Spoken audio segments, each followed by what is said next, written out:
Глава 316. Крепость на линии фронта. Такая несложная работа не требовала личного присутствия Чутеня, можно было отправить Юнья и Фэн Цайды, однако король Южного Лета соблюдал осторожность и попросил Чутеня приехать лично. Поскольку создание коммуникационной системы было связано с войной, ошибаться было нельзя. Узнав об этом, Мэн Цин сказала Чутяню: «Обычная компания не может попасть в крепость. Это редкий шанс, поэтому я хочу пойти с тобой». Чутянь немного удивился. Молодая госпожа тоже хочет поехать. Мэн Цину сказала: крепость на фронте — очень обширный рынок. Когда начнется война, будут востребованы продовольствие, военные поставки, инструменты. Торговому чуду нужно заранее приготовить то, что поможет развитию торгового чуда. Еще мы можем подготовиться к войне и заложить более надежный фундамент. Эти слова были разумными. И он взял с собой молодую госпожу. Чутянь отвечал за строительство сети связи, а молодая госпожа на изучение рынка и обсуждение сотрудничества с крепостью. Эти два дела друг другу не противоречили. Но если Чутянь и Мэн Цин уйдут, торговое чудо потеряет двух лидеров. Чутянь отправился на фронт в компании короля, еще прибыл имперский ученый Гоу Цань Цу. Если приедет еще и безмолвный правитель, не лишится ли торговое чудо помощи в имперском городе, их беспокоило, что люди вонзят им нож в спину, поэтому оставили для защиты Чэнь Бин Юй и 18 трупов Финь. Чутянь ехал с королем, великим ученым и даже лисенком, и если что-то вдруг случится, Чутянь справится. На первой линии фронта было в общей сложности 5 крепостей, каждая из которых располагала большой армией, поэтому их безопасность была гарантирована. Король Южного Лета сыграл для будущего Чутяня важную роль. Он не стал идти против него. На следующее утро выехал королевский экипаж. Кареты тянули 3 золотых льва 9-го уровня пробужденной души. Был и старший генерал Ван Тяньлун, открывающий путь на земляном драконе, а Чутянь и Гоу Цань Цу двигались позади. Состав шокировал, шансов на покушение не было. Никто не посмел бы убить короля. В ту эпоху люди, сидящие на вершине и близко к ней, не были слабыми.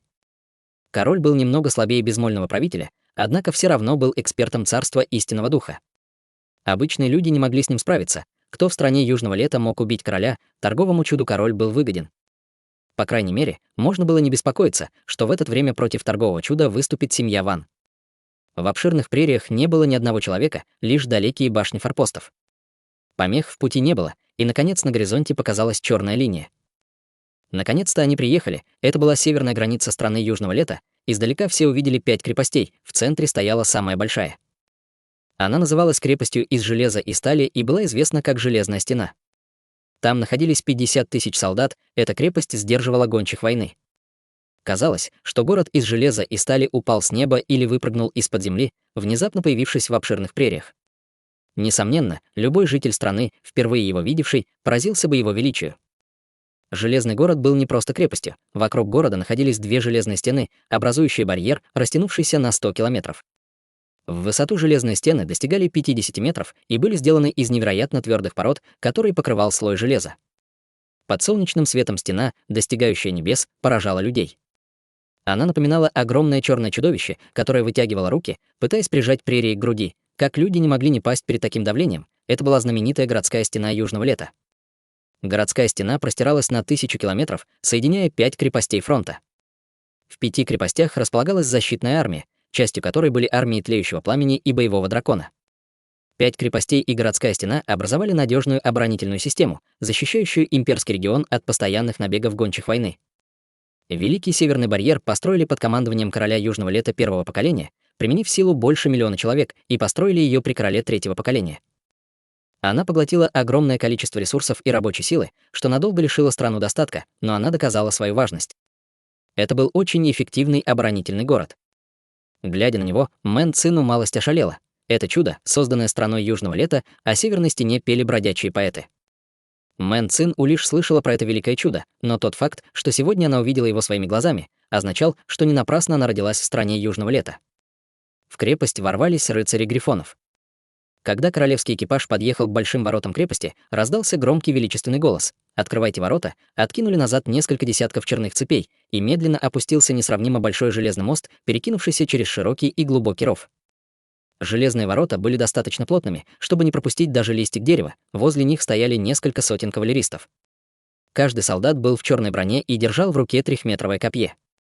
Из крепости вышел старый бородатый генерал в черных доспехах, чтобы поприветствовать их. Этот старый солдат, Дун Фанчжан, приветствует Ваше Величество, на черных доспехах генерала, кавалеристов, пехотинцев и даже лучников в башне был символ семьи Дунфан. Стало ясно, что все они солдаты семьи Дунфан. Старый генерал, защищающий важнейшую крепость Южного Лета, видимо, был высокопоставленным членом семьи Дунфан. Этот старый генерал называл себя старым солдатом, и это было впечатляющее проявление смирения. Мэн Цину наполнилось уважением. Это старший маршал Дунфан Чжэнь, Чутянь никогда не слышал такого имени. Он очень известен, Мэн Цину произнесла. Фронтовой маршал Дунфан Чжэнь провел на фронте больше 50 лет. Маркиз Божественного Ветра, маркиз Золотой Стрелы и остальные подчинялись приказам старшего маршала. Сам Дунфан Чжэнь — эксперт пика 9 уровня пробужденной души, однако его военные заслуги выше, чем у любого маркиза. Так оно и было, Дунфан Чжэнь был маршалом, который уступал лишь безмольному правителю. Хотя у него была очень уважаемая позиция, у него никогда не было счастья, женитьбы и даже сына. Всю свою жизнь он отдал стране Южного Лета, защищая ее границы. Когда-то безмолвный правитель хвалил Дунфан Чжэня, смело слушает страну, обладает щедрым сердцем, непревзойденным мужеством и необычайной стратегией. Даже если небо падет, нужно ли опасаться, что в мою страну вторгнутся гончие войны? Это была самая высокая оценка, которую безмолвный правитель когда-либо давал офицеру. Дунфан Чжэнь был достоин этой оценки. Фактически Дунфан Чжэнь был из старшего поколения и был дядей и короля Южного Лета, и безмольного правителя. До того, как стать правителем, безмолвный правитель 10 лет прожил на переднем крае фронта, где его обучал Дунфан Чжэнь. Когда тот стал безмольным правителем, то превзошел Дунфан Чжэня. Дунфан Чжэнь никогда не жаловался, всегда выполнял приказы безмольного правителя, став его самым эффективным помощником. «Пожалуйста, старый генерал, быстро встань». Король лично заставил Дунфан Чжэня встать и виновато произнес: «Генерал уже много лет охраняет фронтовую крепость, но никогда не кичится своим положением.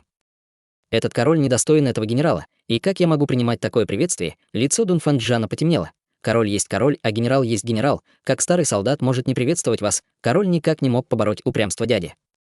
Он сменил тему и повернулся. Молодой командир армии Боевого Дракона Ван Тяньлун и великий ученый Гоу Цаньцу. Старый генерал должен их знать. Ван Тяньлун и Гоу Цаньцу сложили ладони. Дунфан Чжэнь поздоровался с Гоу Цаньцу, однако на Ван Тяньлуна не отреагировал совершенно. Эта странность не ускользнула от глаз Мэн Цин у Ичутиня. Это было немного странно, потому что Дунфан Чжэнь уже несколько раз видел Гоу Цаньцу, но не Ван Тяньлуна. Ван Тяньлун был вице-командиром на фронте и молодым офицером армии Боевого Дракона.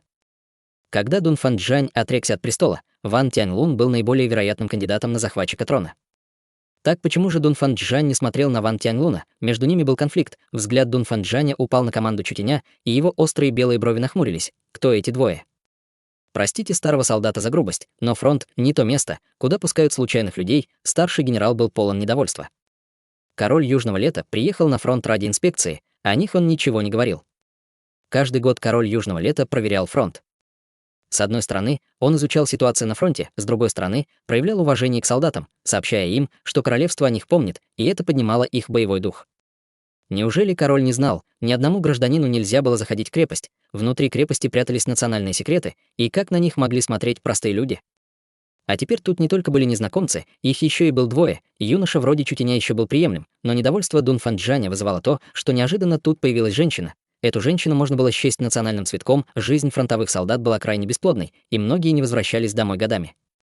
Появление в таком месте красотки легко могло вызывать беспокойство и серьезно влияло на моральный дух, а это для Дунфан Чжэня было невыносимо.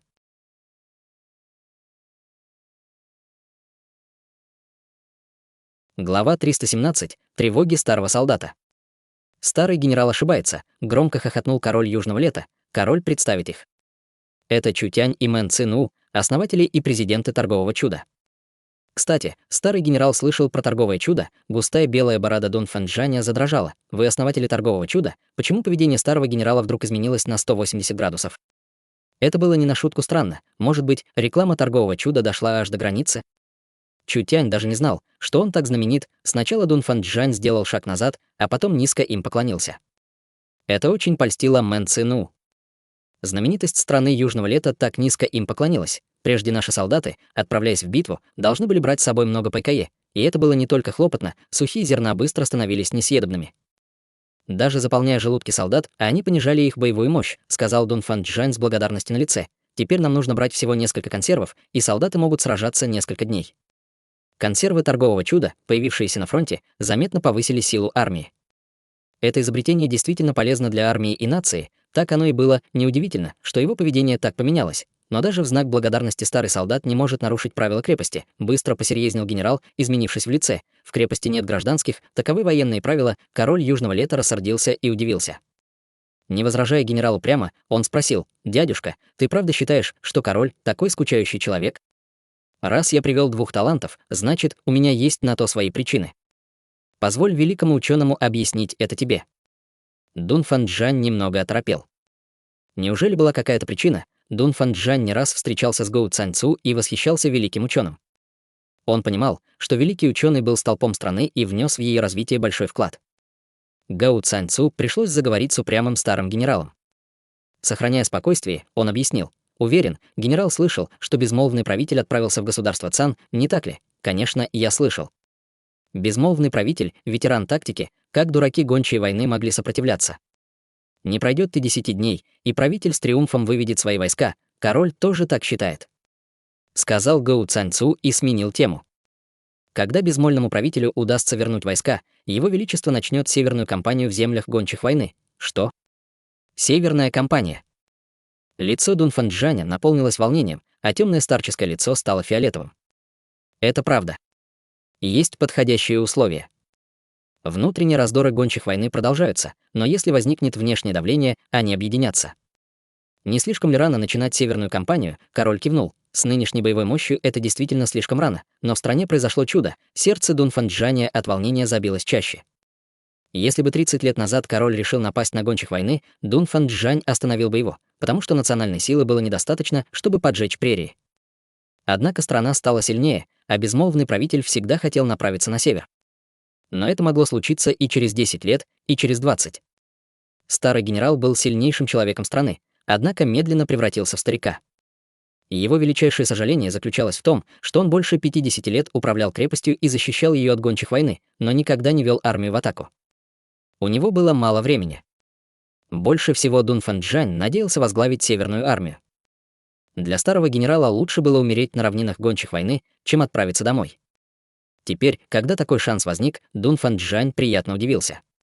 Хотя каждая клетка крови в теле старого генерала была полна надежды на битву, старый генерал терпел превратности жизни, а за славой никогда не гнался.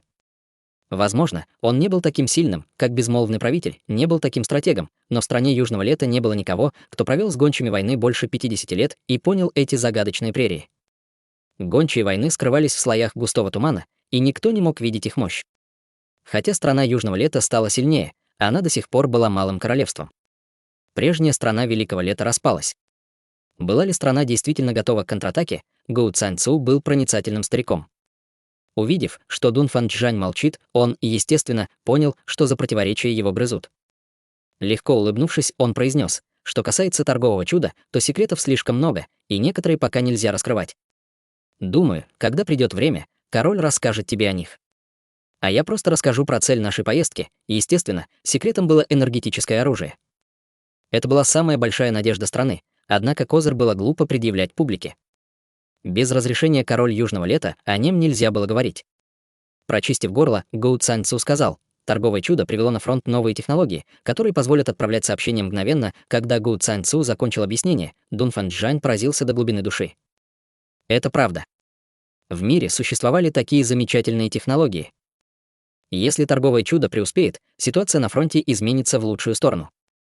Поражений станет меньше, а выживших солдат больше. Дун Фанчжань прекрасно понимал, что так называемой военной тактики не существует. Тактика подразумевала лишь разницу во времени, объеме информации и угадывание намерений друг друга. Если бы возникла информационная есть, разведчик в любой момент мог доложить крепости, а крепость мгновенно отправила бы информацию имперскому городу.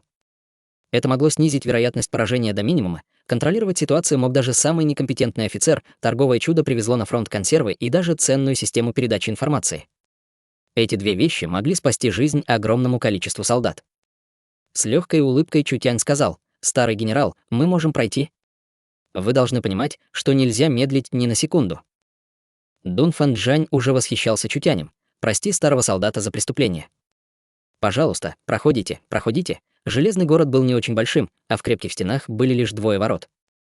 Справа и слева от железной крепости находились боевые улочки, потому что стены были двухслойными. Солдаты могли быстро передвигаться между 5 крепостями, обгоняя кавалерию гончих войны. 5 крепостей.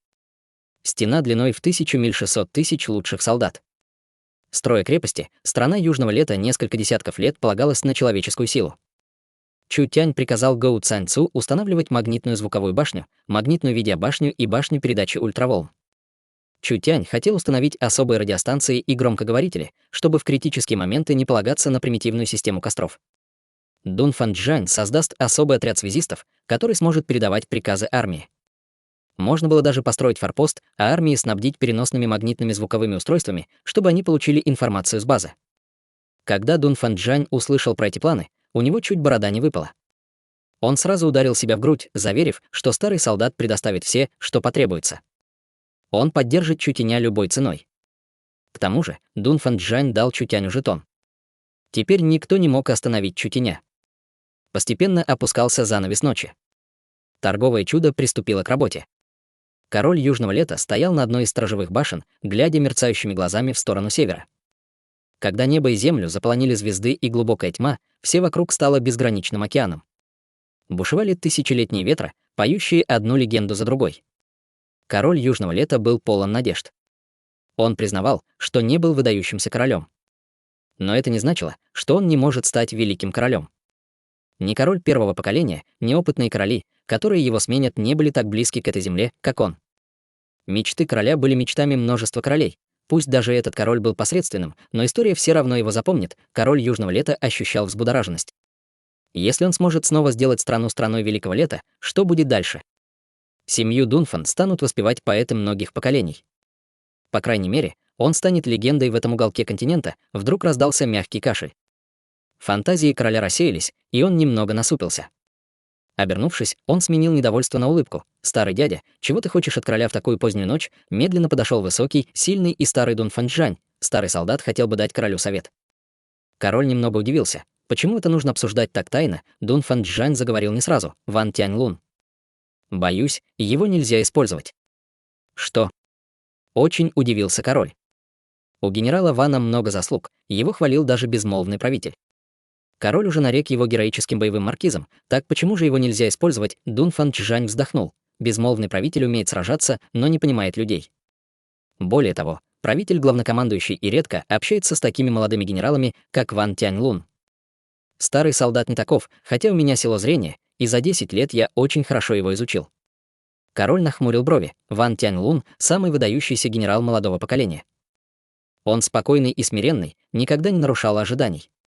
Этого недостаточно, чтобы называться хорошим, Дун Фанчжань произнес. У солдат не должно быть интересов, иначе у него возникнут амбиции и устремления. Старый солдат чувствует, что Ван Тяньлун их последних.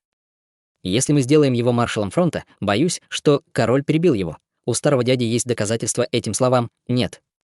Тогда кто, кроме старого дяди, годится на роль маршала фронта? Больше всего меня волнует, что среди молодых нет талантливых офицеров, но теперь, благодаря технологиям Чу Тяня и торгового чуда, маршал фронта может и не быть талантливым.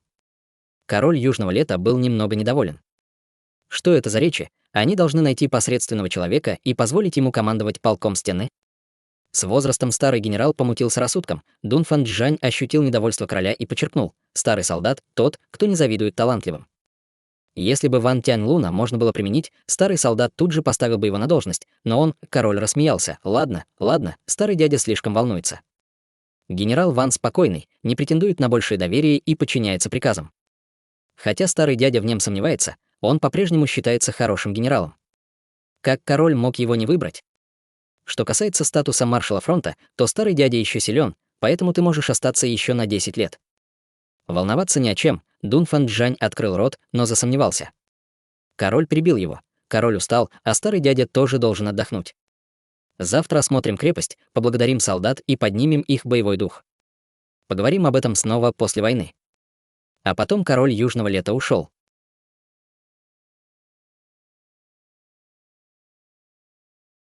Глава 318. Непредвиденная ситуация. Спустя несколько дней король Южного Лета начал инспекцию. В крепости на линии фронта было больше 600 тысяч солдат, 100 тысяч из которых были кавалеристами. Все, находящиеся в крепости, были лучшими в стране Южного Лета. Личная инспекция короля быстро наполнила солдат воодушевлением. На этот раз король поступил очень щедро, раздав крупные суммы денег, мясо с вином и еще вручив награды офицерам. Это должно было поднять боевой дух и подготовить их к грядущей северной экспедиции. Чу Тянь и Мэн Цин У занимались работой. Магнитная звуковая башня, магнитная башня изображений и башня ультраволновых сигналов отняли неделю. Пока все были заняты делом, Лисенку было очень скучно, поэтому он бродил сам по себе. Он скользнул на самую высокую сторожевую вышку, уселся на высоком пике и принялся вылизываться. Свернувшись клубочком, он с ощутимой скукой посмотрел вдаль. Лисенок находил это место очень скучным. Нечего было есть, ни с чем было играть.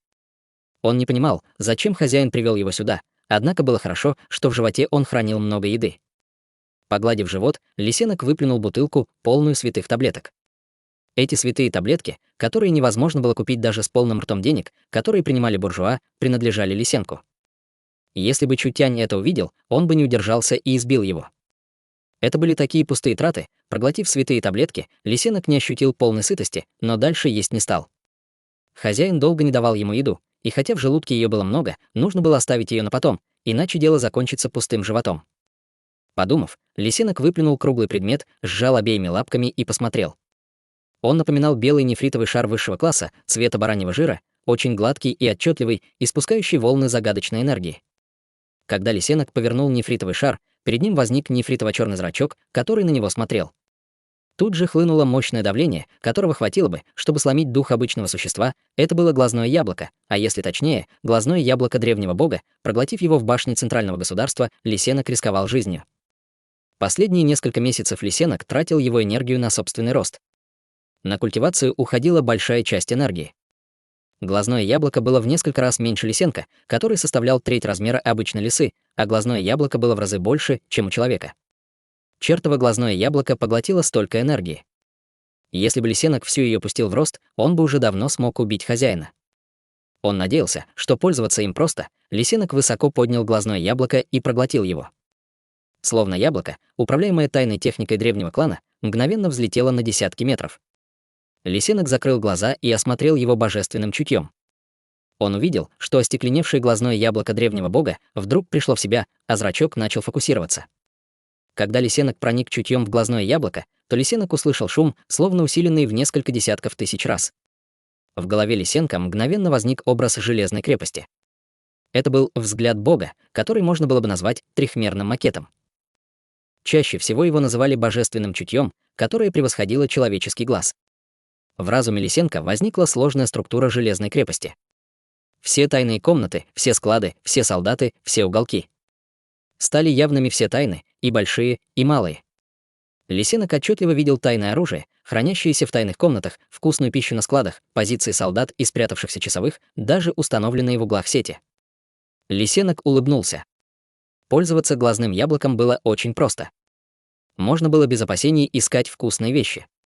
Лисенок решил проверить силу глазного яблока и посмотрел на север. Волна божественного чутья преодолела несколько сотен миль и рухнула на прерии. Лисенок осознал особую силу божественного глазного яблока. Оно функционировало как прожектор. Оно могло пересекать сотни миль, но освещало лишь область диапазона. Все остальное было размытыми пятнами. Единственный способ осветить область — изменить поле зрений. Чем дальше расстояние, тем меньше диапазон обзора, тем сильнее размытость. Например, глядя на прерию, Лисенок видел гораздо меньше, чем в крепости. Возможно, это имело отношение к силе его божественного чутья. Божественное чутье Лисенка было недостаточно сильным. Если бы он поднял его уровень, то отчетливо увидел бы даже то, что находится в десятках тысяч миль от него. Простое в использовании, неплохо, Лисенок остался очень доволен эффектом глазного яблока. Он изменил диапазон и осмотрел прерии. Лисенок хорошо видел зверей, летящих и бродящих по прерии, однако они об этом даже не подозревали. Поиграв, Лисенок немного устал. Должно быть, он слишком долго применял божественное чутье. Он уже решил убрать глазное яблоко, как вдруг Лисенок встал. Эй, что это? В поле зрения Лисенка вдруг возникла большая толпа, которая была плотной и черной, как озерная вода. Фигуры неслись, как носороги, и размахивали флагами. Хотя толпа была хаотичной, масштаб впечатлял. Плохи дела. Лисенок убрал глазное яблоко и вдруг превратился в серый туман. Спустя несколько молниеносных телепортаций он оказался на плече Чутеня. Чтобы описать увиденное, он вцепился в одежду Чутяня когтями. Рядом с Чутянем была Мэн Цину. Она редко видела Лисенко таким. Что он хочет сказать? Чутянь нахмурил брови и странным тоном произнес. Он сказал, что обнаружил крупную армию, которая движется в нашем направлении. Армия гончих войны. Должно быть. Ты уверен, что не ошибся? Осторожно спросил у Лисенко Чутянь. Сколько там врагов? Лисенок энергично кивнул и обрисовал лапками круг, показывающий, что толпа была очень и очень большой. А потом указал на юг, говоря, что надо бежать. Обычно на него нельзя надеяться, но не в критических ситуациях, посерьезнел Чутянь. Боюсь, это правда, Мэн Цину поразилась и занервничала. Это было совсем уж нелогично. Гончие войны уже отправили в государство Цан 400 тысяч солдат. Даже это было для гончих войны тяжким трудом. Кого они могли отправить в имперский регион? Оборона региона была в разы сильнее, чем у государства Цан, и гончим войны было очень тяжело туда проникнуть. Неужели гончие войны объединились? Даже если несколько племен собрались вместе, преодолеть высокие городские стены было трудно. Скольких людей они могли отправить в имперский регион, уже отправив 400 тысяч в государство Цан? Почему они отправили часть в государство Цан, если хотели напасть на имперский город? Не лучше ли было нападать вместе? Чутянь и Мэн Цин не понимали военной стратегии, однако базовые знания у них были. В 5 фронтовых крепостях было 600 тысяч солдат, которые были элитой страны Южного Лета. Гончим войны нужно было отправить намного больше. Гончие войны были в опасном положении.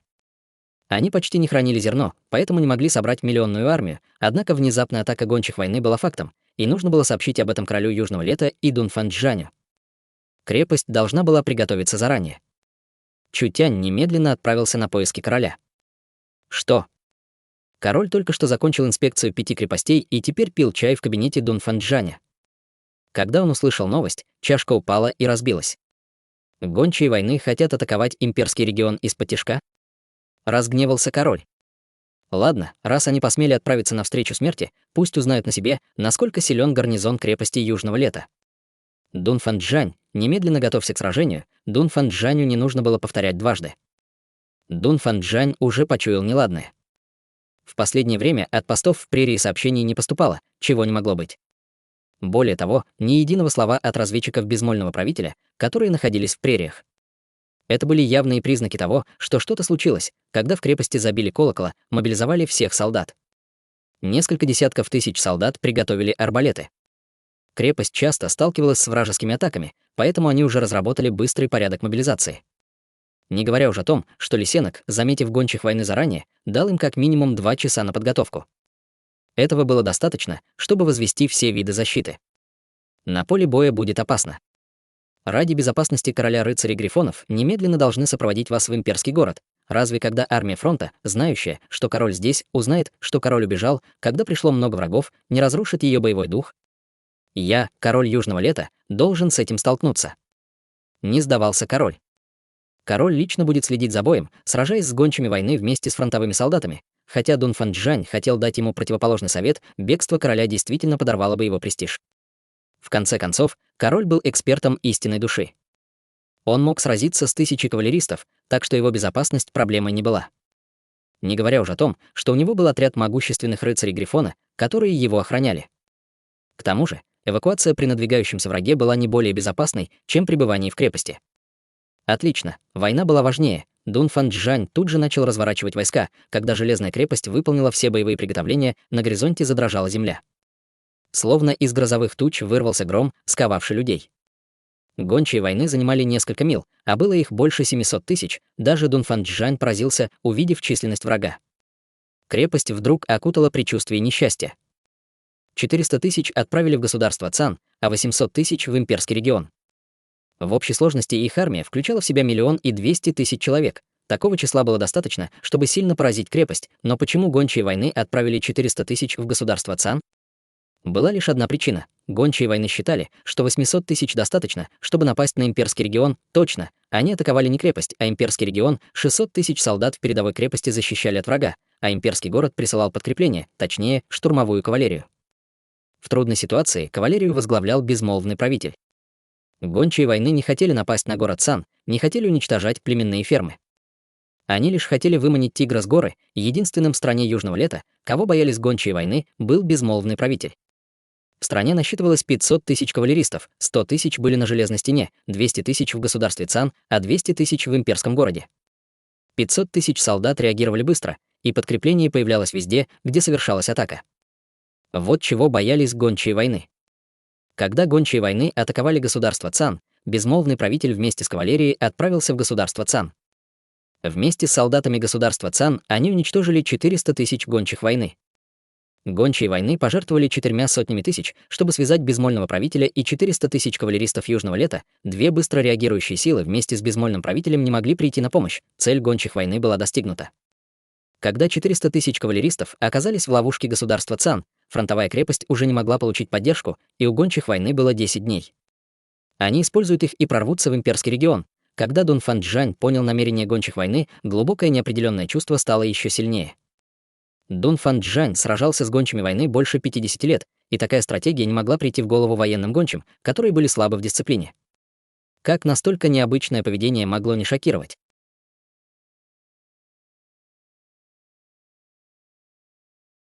Глава 319. Атака гончих войны. Что изменилось на равнинах гончих войны?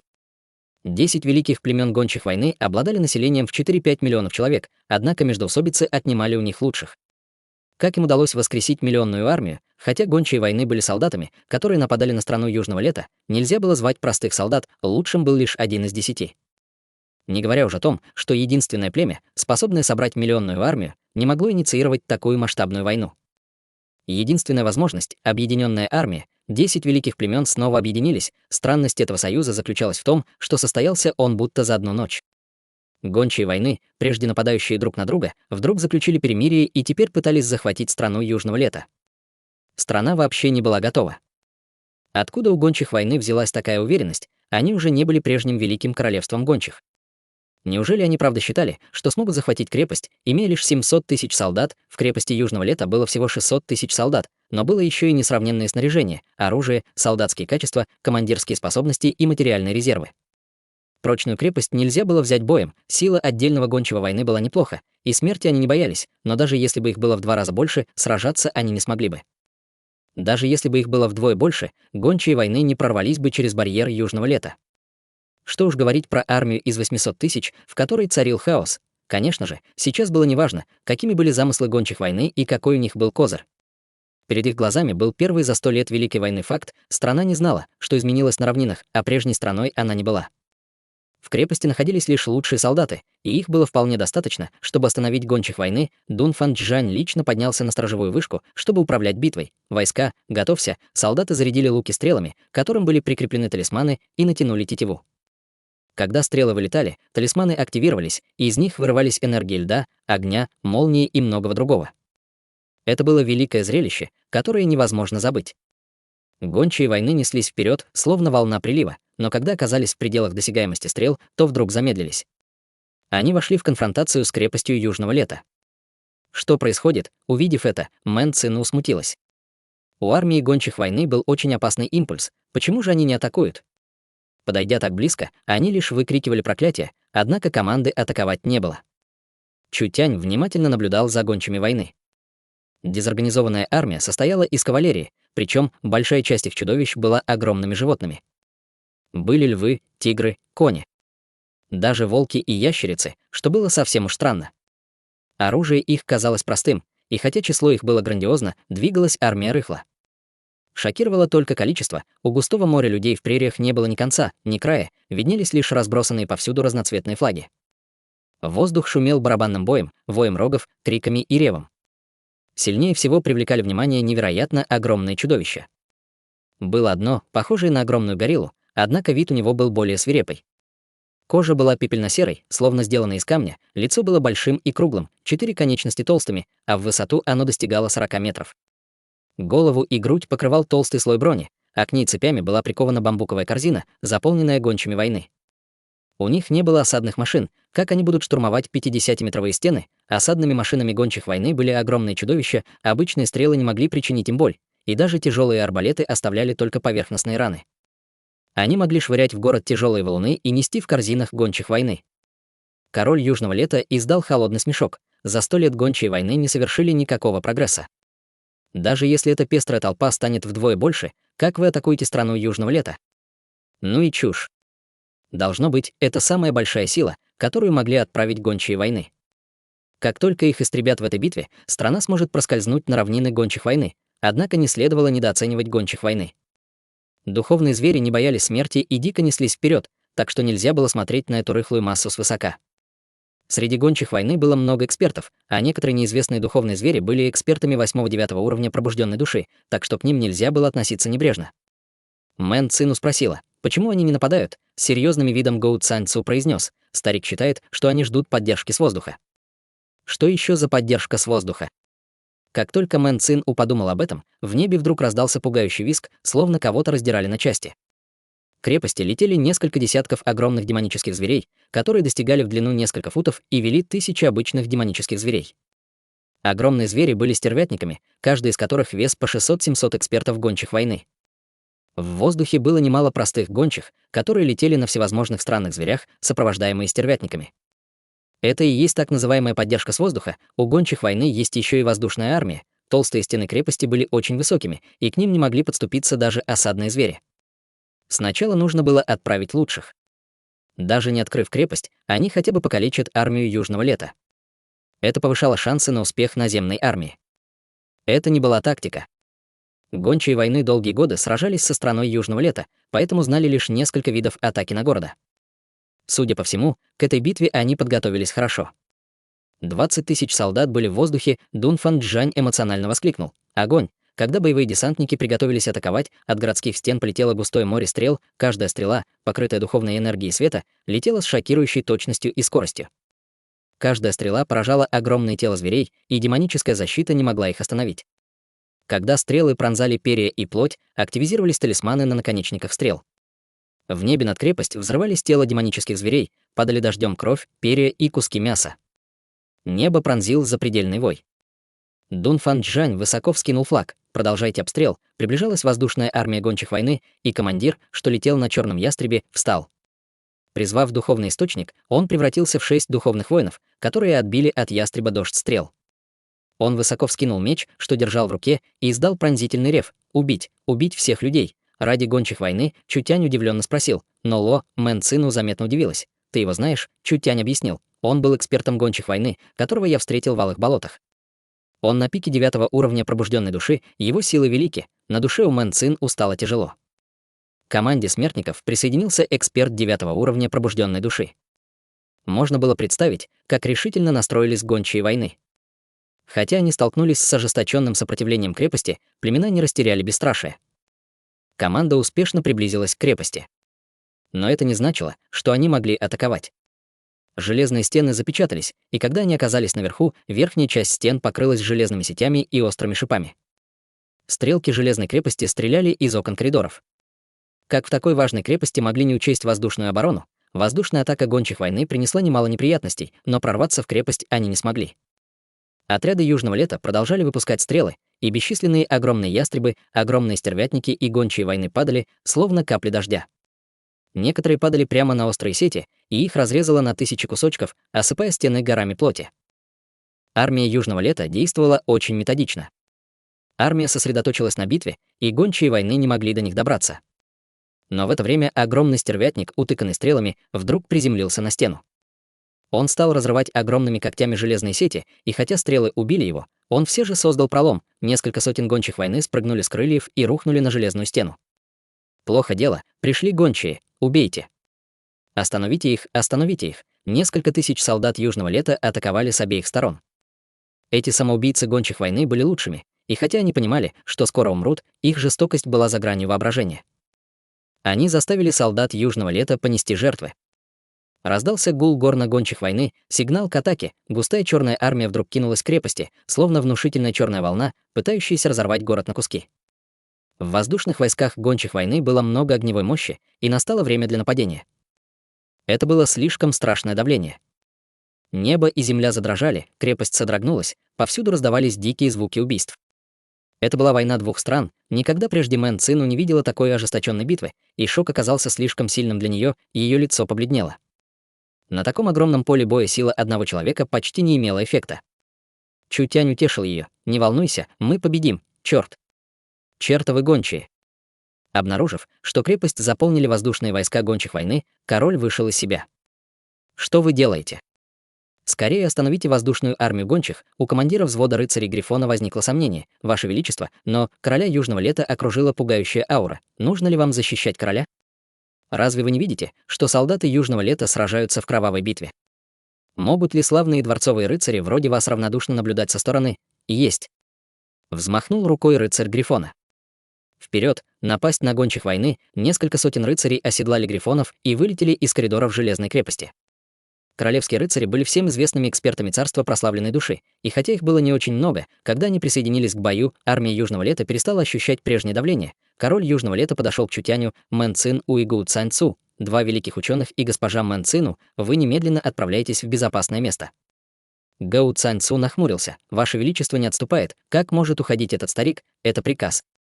Суровым тоном произнес король Южного Лета. На поле битвы нельзя проливать кровь ученых.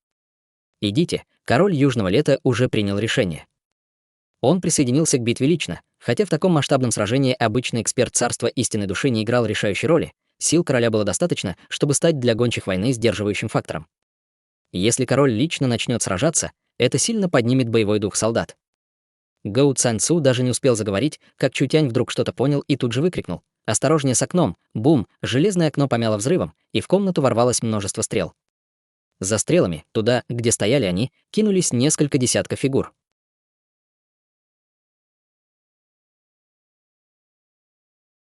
Глава 320. Кризис. В момент коварной атаки племен гончих войны. Чутянь отскочил назад и воспользовался мечом, чтобы уничтожить все стрелы. Потом он спрятал Мэн Цин-У в безопасный угол. Они атакуют. Чутянь достал из тыквы драгоценный меч и дал его Мэн Цин-У: «Береги себя». Мэн Цин-У взяла меч и кивнула. В этот миг король Южного Лета испустил гневный рев. «Неверные, вы посмели покуситься на жизнь этого короля». Огромная волна духовной энергии вдруг превратилась в огромный щит, и все скрытое оружие, рассыпавшись на куски, упало на пол. Духовный источник произвел сильное давление, и элита гончих войны, потеряв рассудок, приготовилась в ужасе бежать. Король был очень уверен в себе, но у него были основания для такой уверенности. Эксперт царства истинно души был экспертом пика, и обычные люди и в Малом Королевстве, и в Великом не могли с ним сравниться. Так что даже если при короле не было рыцарей-грифонов, он мог без проблем себя защитить. Из разбитого окна выскочили несколько десятков гибких фигур, словно стрелы из арбалета. Они были очень быстрыми и обладали духовными источниками, что явно выдавало в них экспертов царства пробужденной души. Аура короля заставила их поразиться до глубины души. Гончие войны явно удивились, потому что не думали, что встретят здесь такого пугающего человека. Однако при столкновении с таким сильным врагом страх и колебания были фатальными, поэтому они не колебались. Когда оружие упало на пол, они немедленно окружили сильнейшего короля. Трусы. Выставил перед собой ладонь Гоу Цань-Цу, и его мощный удар разбил доспехи и шлемы гончих войны. Они врезались в разбитое окно и упали на пол кучами плоти. Когда Чутянь отбил удар меча, направленный на его, Мэн Цину воспользовалась моментом и ударила в грудь члена гончих войны, мгновенно пробив его доспехи и грудную клетку. Кровь обрызгала Мэн Цин-У с головы до ног, но она не ощутила ни волнения, ни отвращения. Неплохо, молодая госпожа. Чутянь и подумать не мог, что такая спокойная Мэн Цин-У сможет безжалостно убивать людей. Ее духовный источник в виде книги делал ее лучшим ученым, однако не мог сделать ее грозным воином. Мэн Цин-У побледнела, стряхивая кровь с одежды, однако пятна лишь стали еще больше. Она перестала об этом думать. Врагов все больше и больше, а у тебя есть настроение меня дразнить? Почему ты не сделал ход? Чутянь беззаботно рассмеялся, не думаю, что наш черед делать ход. Мэн Цин-У не понимала, о чем говорит Чутянь. Она лишь увидела, как духовный источник короля превратился в несколько десятков его копий. Гончие войны не могли заметить это невооруженным глазом, поэтому увидели лишь полосу света, которая пронзила их тело. Жестокая мощь разрушила их тело полностью. Мэн Цин-У была шокирована. Разом погибли несколько десятков культиваторов царства пробужденной души. Это и была сила короля, эксперт царства истинной души. Быстро отступаем, несколько оставшихся в живых гончих войны лишились мужества. Среди них было много культиваторов царства пустой души 2-го и 3-го уровня, а сильнейший был всего лишь в царстве прославленной души. Для малого поля боя их сила была хорошей, однако как они могли противостоять эксперту царства истинной души? Не успели они сделать даже шуга, как в коридоре вдруг возник силуэт с длинным копьем в руке, который пронесся к ним, словно молния.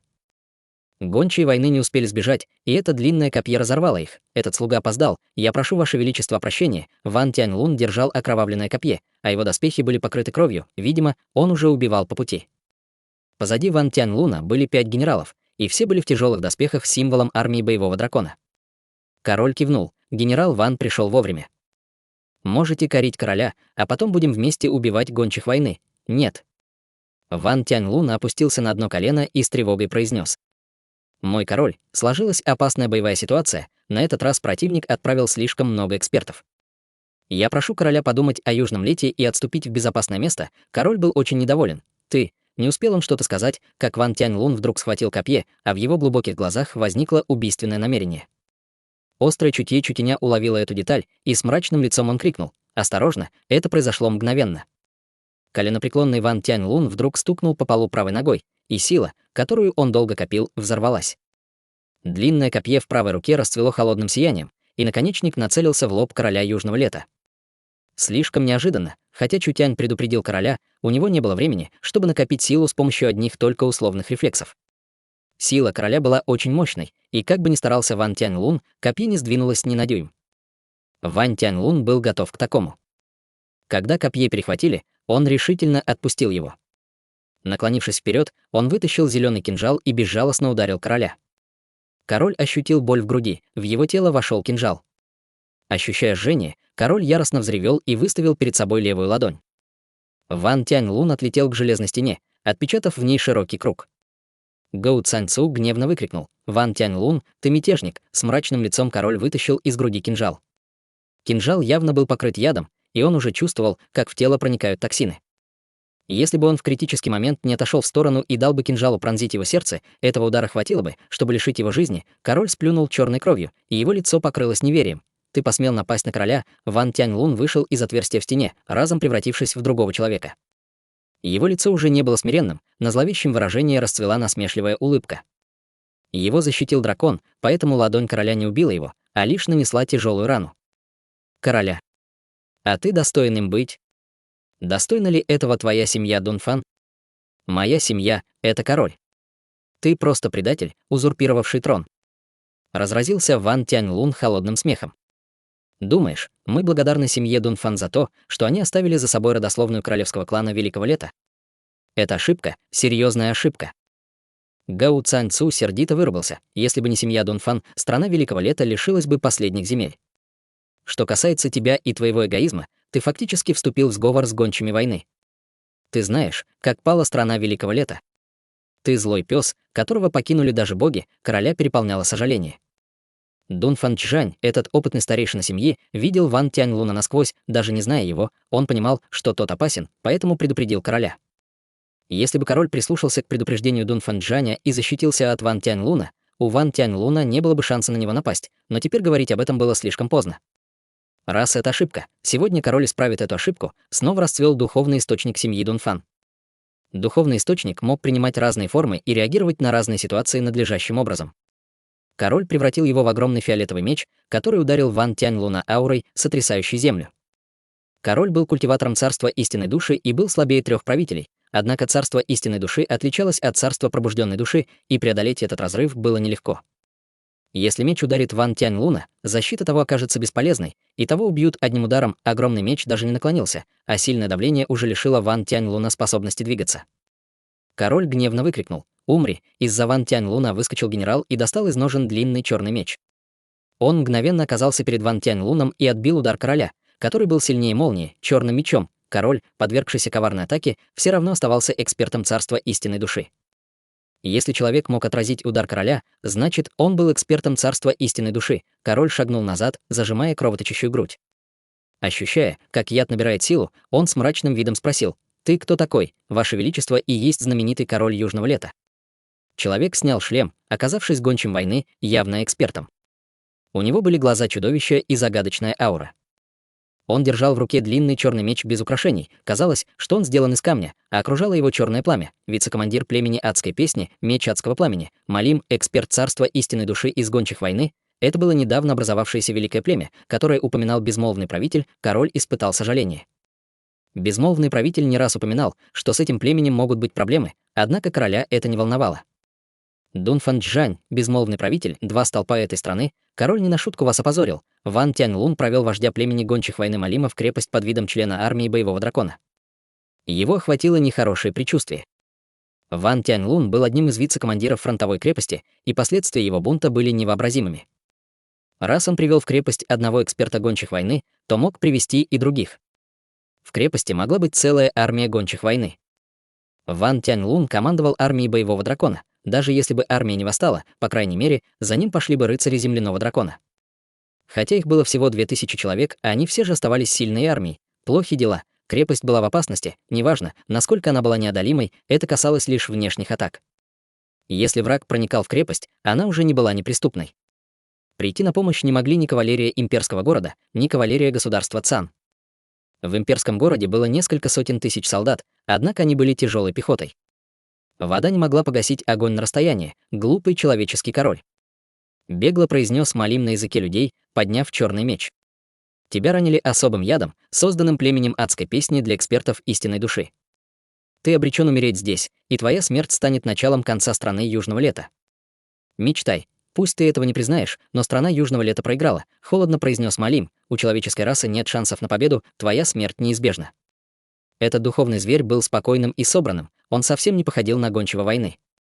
Хотя этот эксперт истинной души пугал, король никогда раньше не слышал его имени. Почтенный посланник, этот человек очень важен. Ван Тяньлун указал на Чутеня и сказал: «Прошу, ты должен его схватить». Вдруг король сложил ладони, и в воздухе возникла сильная энергия, превратившаяся в длинное копье, покрытое рунами, которое сразу же ударило по черному мечу Малима. Когда орудия столкнулись, не было ни звука, ни взрыва, и короля посетило странное чувство. В момент столкновения всю энергию поглотило. Оружие этого человека было бездонной черной дырой. Оно могло поглощать энергию короля и нейтрализовывать его атаки. Малим холодно сказал: «Хватит, человеческий король. Убейте всех, кроме Чутеня». Люди, одетые в доспехи армии боевого дракона, показали свои лица. Они оказались известными экспертами гончих войны, каждый из которых был на пике 9-го уровня пробужденной души. Это плохо. Как Чутянь мог этого не понять? Малим был немного сильнее короля, не говоря уже о том, что на короля напали из-под-тишка, поэтому он был уверен, что король проиграл. Кроме могущественного Малима в команде гончих войны были 5 экспертов пика 9-го уровня пробужденной души и повстанцы Ван Тяньлуна. 6 экспертов на пике 9-го уровня пробужденной души Гу Цанцу и Лисенок могли заблокировать максимум по одному, так что в этом бою у них не было шанса на победу. Чутянь не думал, что все так обернется.